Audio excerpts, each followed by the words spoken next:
Table 6 needs their check, and the kitchen's backed up on orders for 12 and 15. My assistant manager, David, appeared at my shoulder with his usual evening urgency as I reviewed the night's receipts at the host station. Tuesday evenings at Harvest were typically manageable, but tonight felt different. The energy was charged, almost electric, in a way that made my instincts prickle. I had been running restaurants for 22 years, starting as a dishwasher at 16 and clawing my way up through every position imaginable.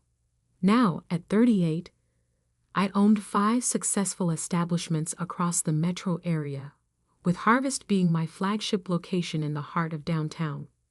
The mahogany bar gleamed under warm Edison bulb lighting, and the open kitchen allowed diners to watch my chefs work their magic with locally sourced ingredients. Everything about this place reflected the vision I'd built from nothing. Tell Kitchen to prioritize 12. They're celebrating an anniversary, I instructed David, making a note in my leather-bound manager's log. And send Table 6 a complimentary dessert with their check. The gentleman mentioned it's his wife's birthday. David nodded and hurried away. These details mattered. They were the difference between a good restaurant and a great one, between customers who returned once and those who became regulars. Every decision, every interaction, every perfectly timed course was part of a symphony I'd spent decades learning to conduct. I was adjusting the fresh orchid arrangement near the entrance when the front door burst open with enough force to rattle the glass. The hostess, Jennifer, jumped back as a figure strode through the doorway like he owned the place. My stomach dropped before my brain even processed who it was. Marcus, my older brother by 3 years, though you'd never know it from his behavior. He looked exactly the same as when I'd last seen him 4 years ago at our father's funeral, just a little grayer around the temples, and wearing what appeared to be an expensive suit that somehow managed to look cheap on him. His face carried that familiar expression of righteous indignation that had defined our childhood interactions. "Where is she?" Marcus demanded of Jennifer, his voice booming across the dining room. Several customers turned to stare, their conversations faltering. "Where's my sister?" Jennifer's eyes found mine, wide with uncertainty. I straightened my shoulders and walked toward him, my heels clicking against the polished concrete floors. Every step felt measured, deliberate. I wasn't the scared little sister anymore who used to hide in the kitchen pantry when Marcus brought his friends over. "Hello, Marcus," I said evenly, stopping just close enough to keep our conversation from becoming a complete spectacle. "What brings you to my restaurant?" His laugh was bitter, the same dismissive sound I remembered from our teenage years when he'd mock my dreams of opening my own place. "Your restaurant? That's rich, considering Dad built this empire." I felt my jaw tighten, but kept my expression neutral. "Dad never owned a restaurant, Marcus. You know that." "Don't play stupid with me, Victoria." He stepped closer, and I caught the faint scent of alcohol on his breath. Day drinking, apparently. Some things never changed. The family business. All of this. He gestured broadly at the dining room, the bar, the carefully curated atmosphere I'd spent years perfecting. Dad always said it should be split equally between his children. The absurdity of the statement hit me like a physical blow. Marcus, who had left home at 18 to join a friend's band and had spent the last 20 years drifting between odd jobs and get-rich-quick schemes. Marcus, who hadn't spoken to our father for the final 5 years of his life, because Dad refused to loan him money for yet another failed venture. Marcus, who couldn't be bothered to help when Dad was dying of cancer, leaving me to handle everything from medical decisions to funeral arrangements. "You're drunk," I said quietly, "and you're disturbing my customers. I think you should leave." His face flushed red, the way it always did when someone challenged him. I'm not going anywhere until we settle this. Dad always promised that his kids would inherit equally. You can't just cut me out because you were the favorite. The favorite. The word was so ludicrous I almost laughed. I had been the one who stayed close to home, who visited Dad every Sunday, who held his hand during chemotherapy treatments while Marcus was somewhere in California claiming to be finding himself. I had been the one who paid Dad's medical bills when his insurance fell short, who organized his medications, who made sure he had groceries and companionship during his final months. But I hadn't done any of that for inheritance or recognition. I'd done it because it was right, because he was my father, and because Marcus had made it clear years earlier that family obligations weren't his priority. Marcus, you need to calm down, I said, my voice still steady despite the rage building in my chest. We can discuss this privately in my office if you'd like, but not here. Not in front of my customers. Your customers? He laughed again, louder this time. Several diners were now openly staring, their meals forgotten. These are family business customers, Victoria. Dad started this legacy, and I'm here to claim my half. That's when something inside me snapped. Not visibly, not dramatically, but with the quiet finality of a door closing. Marcus had no idea what he was talking about. None whatsoever. And suddenly, I realized I was done pretending he did. I walked calmly to the host station and retrieved my leather portfolio from the drawer beneath the reservation system. Inside were copies of every important document related to my businesses, organized with the same precision I applied to everything else in my life. My fingers found the folder I needed without hesitation. You want to discuss the family business? I asked, returning to where Marcus stood with his arms crossed, looking smug and entitled. Let's discuss it. I opened the folder and withdrew a thick stack of papers, each page meticulously organized and labeled. The incorporation documents for Victoria's Hospitality Group, dated 15 years ago. The business licenses. The loan applications I'd filled out myself, using my own credit and my own collateral. The property deeds. The insurance policies. Every piece of paper that proved what I'd built had nothing to do with our father's legacy, and everything to do with my own sweat, sacrifice, and sleepless nights. But the document I handed him was special. It was the agreement Marcus himself had signed when I had first incorporated my business. I'd been naive enough, hopeful enough, to include him in the early paperwork, just in case he ever decided to be part of the family again, just in case he wanted to be involved in something legitimate and lasting. Read the last page, I said, my voice calm as still water.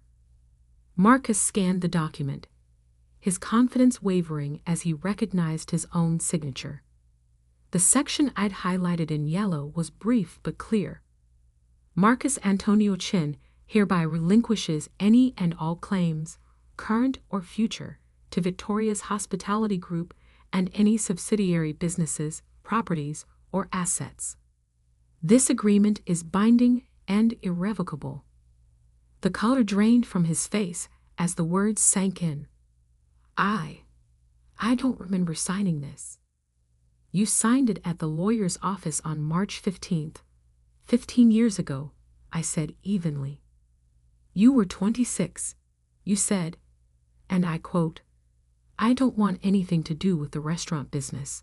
It's too much work and not enough adventure. You were planning to move to Portland with that girlfriend of yours. Stephanie, I think her name was.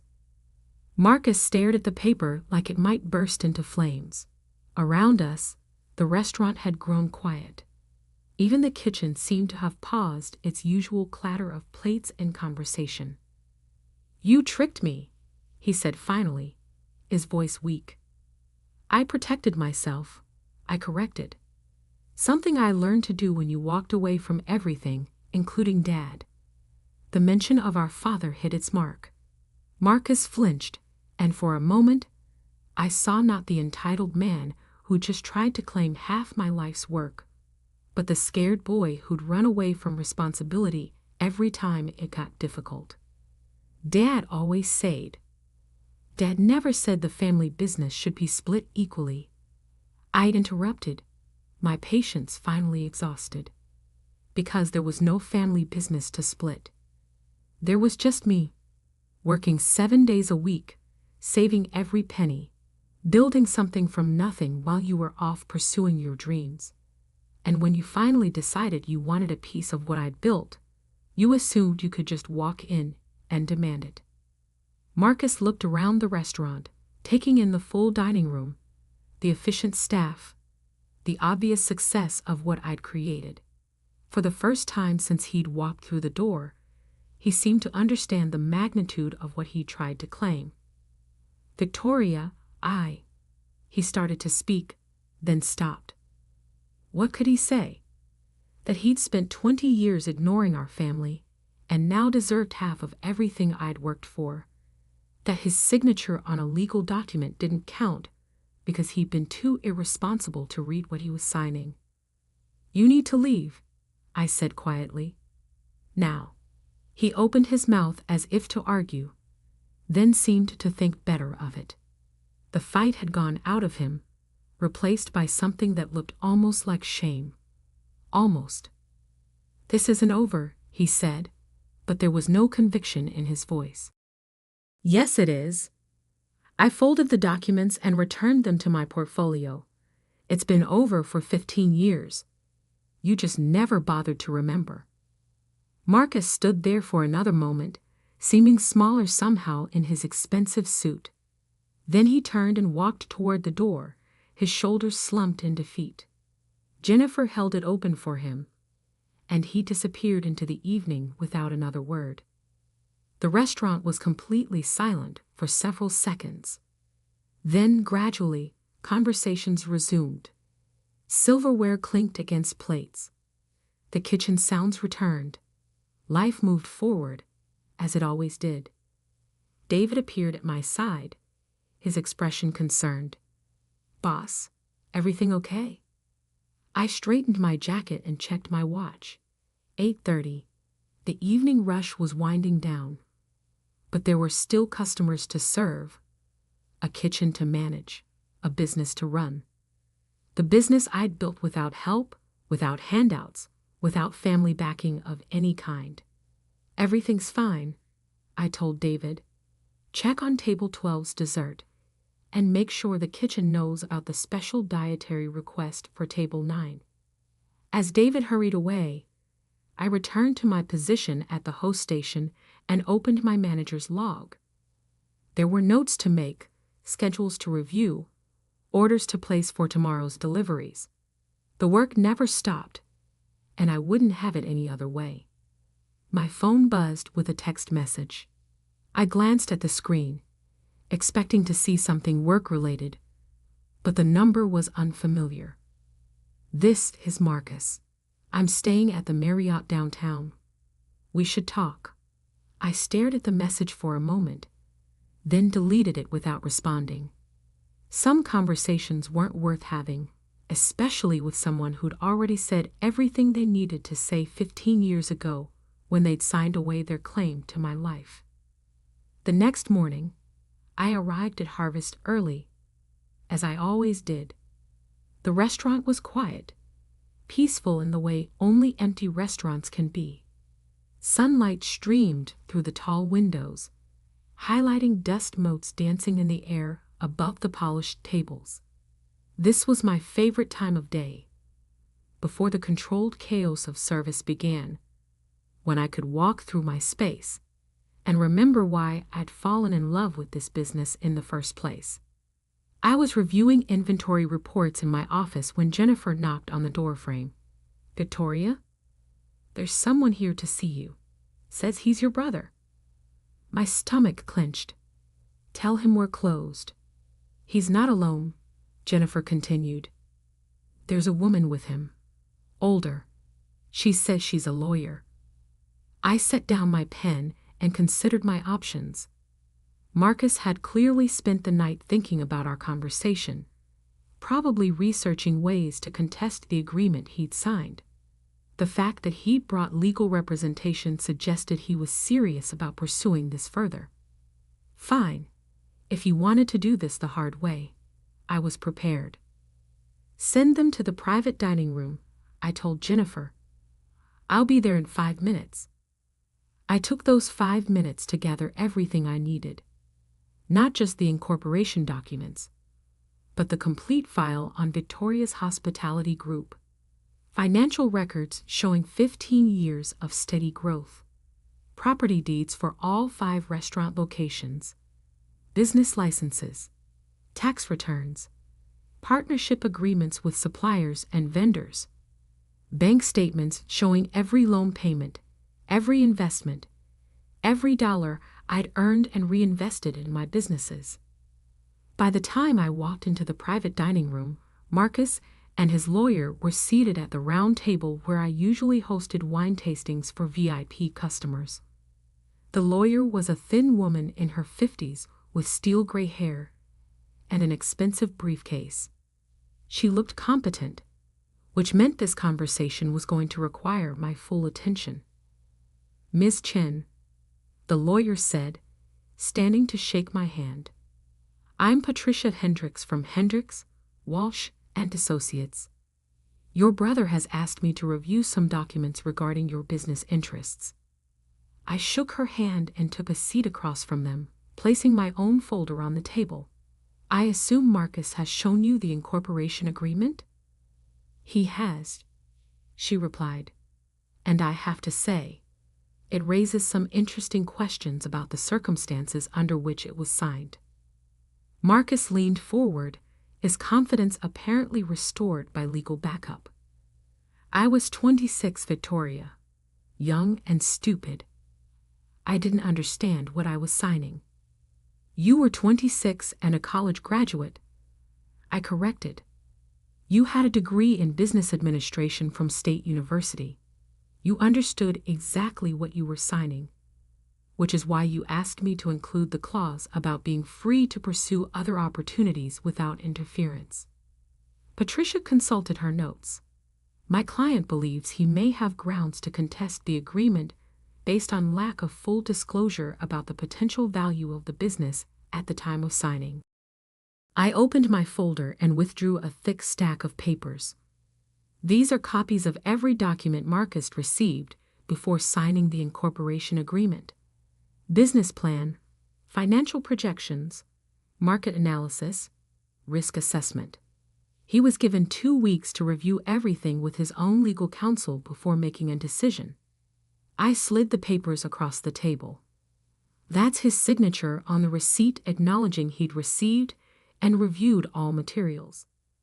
Patricia examined the documents while Marcus shifted uncomfortably in his chair. I could see him trying to remember those weeks 15 years ago, probably realizing that I'd been more thorough than he'd given me credit for. Furthermore, I continued. Marcus was offered a partnership position at the time. 30% ownership in exchange for a $15,000 investment and a commitment to work in the business for at least 5 years. He declined, stating that he preferred to maintain his freedom rather than be tied down to one location. I retrieved another document from my folder. This is the written record of that conversation, which Marcus also signed. The lawyer studied the papers for several minutes while Marcus stared at the table. When she finally looked up, her expression had changed. The confident challenge was gone, replaced by professional resignation. Mr. Chen, she said carefully, based on these documents, I don't believe you have grounds for a legal challenge. The incorporation agreement appears to have been executed properly, with full disclosure and adequate time for consideration. Marcus's face went red. But the family business.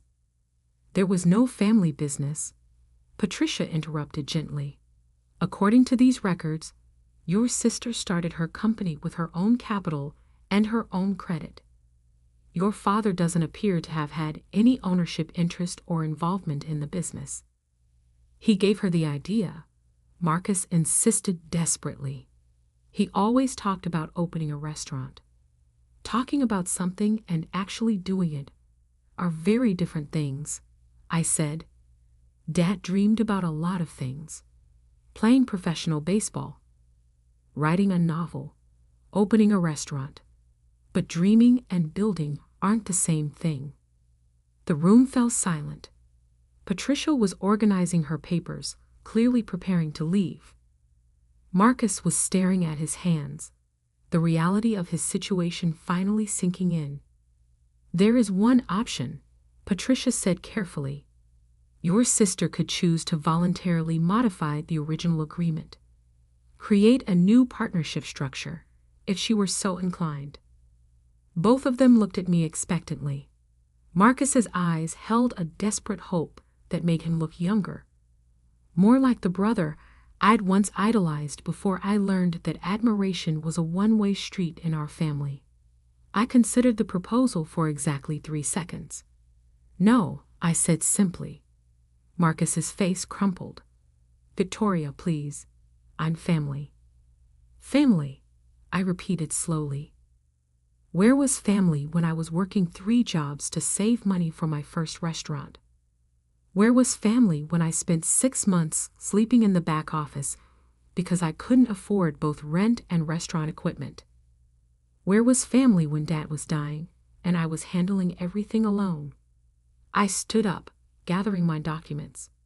You had 15 years to be family, Marcus. You chose adventure instead. You chose freedom. You chose to walk away every time things got difficult. And now you want to walk back in and claim half of what I built while you were gone. I made mistakes, he said quietly. You made choices, I corrected. And so did I. I chose to stay. I chose to work. I chose to build something lasting. And I chose to protect it from people who only show up when there's something to gain. Patricia closed her briefcase with a decisive snap. Mr. Chen, I think we're finished here. I'll send you a full written assessment. But my preliminary opinion is that your sister's position is legally sound. After they left, I sat alone in the private dining room for several minutes, looking out at the main dining area where my staff was setting up for the lunch service. In a few hours, this place would be full of customers enjoying meals prepared by chefs I'd trained, served by waitstaff I'd hired, in an atmosphere I'd created from nothing. Marcus had called it the family business, but he was wrong. This wasn't a family business. It was my business, built on my terms, with my vision, through my dedication. The fact that I shared DNA with someone who wanted to claim it didn't make it theirs. My phone buzzed with another text from Marcus. Can we please talk without lawyers? Just us. I read the message twice, then typed my response. We did talk. 15 years ago. You said you wanted nothing to do with the restaurant business. I respected your choice then, and I'm holding you to it now. I hit send and blocked his number. 3 months later, I was reviewing plans for my 6th restaurant location when David knocked on my office door. Boss, there's a guy outside who says he's your brother. He's not causing trouble, just sitting in his car across the street. Thought you should know.